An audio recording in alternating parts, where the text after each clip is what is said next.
In 1823, President James Monroe issued the Monroe Doctrine, which outlined the United States foreign policy position that it would not accept any new European colonies in Latin America. After the Spanish-American War in 1898, the United States took steps to actually enforce the doctrine. We were able to do this with a combination of military and economic interventions in the early 20th century. First, we need to establish exactly where Latin America is. Latin America refers to the region of Central and South America and the Caribbean. In the late 1800s, much of America's foreign policy was characterized by a large U.S. presence in that region. Perhaps no president is more closely linked to Latin American intervention than Theodore Roosevelt. Roosevelt's famous quote, "Speak softly but carry a big stick," refers to the U.S. advancing and protecting its military, political, and commercial interests in Latin America, with the threat of military force if necessary. Roosevelt took the Monroe Doctrine a step further by adding the Roosevelt Corollary to the Monroe Doctrine. The Roosevelt Corollary stated that if Latin American countries' foreign or domestic policies threatened U.S. interests, then the United States had the right to intervene and settle any disputes.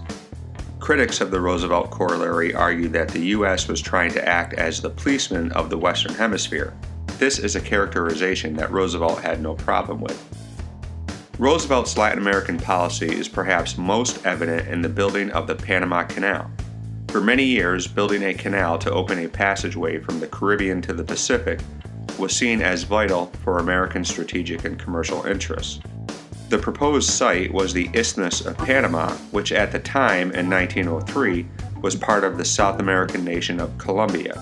When the U.S. first proposed building the canal, the Colombian government refused. Unable to reach an agreement with them, the United States sent a warship to support a rebellion by the Panamanian people against the Colombian government. Soon after, Panama became an independent nation. The U.S. quickly negotiated a treaty with the new Panamanian government to build the canal.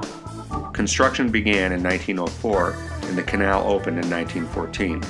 Now, American naval and merchant vessels could sail from the Atlantic to the Pacific much quicker. Throughout the early 1900s, the United States intervened numerous times in various countries throughout Latin America. In 1914 and 1916, President Woodrow Wilson sent American troops into Mexico in order to force dictators from power. Starting in 1915, U.S. Marines landed in Haiti and the Dominican Republic in order to maintain civil order. And in 1906, 1909, and 1912, U.S. forces went into Nicaragua in order to collect debt and force regime changes.